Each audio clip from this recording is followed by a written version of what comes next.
നെല്ലിക്കുഴിയിൽ acre കണക്കിന് പ്രദേശത്ത് തീപിടുത്തമുണ്ടായി. ഫയർഫോഴ്സും നാട്ടുകാരും മണിക്കൂറുകളോളം ശ്രമിച്ചാണ് തീയണച്ചത്.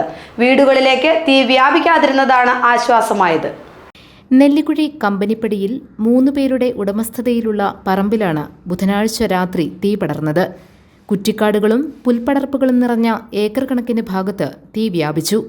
ഫയർഫോഴ്സും നാട്ടുകാരും ചേർന്നാണ് തീയണച്ചത്. രാത്രി 11 മണിവരെ രക്ഷാപ്രവർത്തനം നീണ്ടു. വെള്ളം ചെന്നാൽ കട തീരുള്ള വെള്ളം ചെന്ന് കഴിഞ്ഞാൽ നിസ്സാര പരിപാടികൾ എത്തിയാൽ ഓക്കെയാണ് ബേസിലെ ഓക്കെ അങ്ങനെ പോട്ടെ. വേണ്ട വേണ്ട വേണ്ട തൽക്കാലം അങ്ങനെ നിൽക്കട്ടെ. ഞാൻ പറയുമ്പോൾ ഒന്ന് കയറ്റി വിട്ടായി. ഈ അടിച്ചൊക്കെ അടിച്ചു വിട്ടാ മഹേഷേ അടിക്കണോടത്തൊന്ന് നിർത്തി അടിച്ചു പോകും. കാരണം വെള്ളം താഴത്തേക്ക് ഇരുന്ന് പോകണം. ഇത് അങ്ങനെ നിർത്തി അടിച്ച് പതക്കെ അടിച്ചൊക്കെ അടിച്ചു പോയി.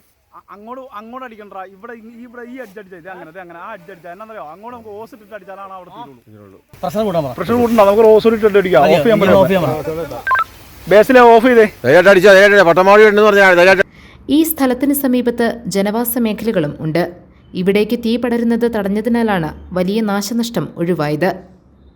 GTV news, Nellikuzhi.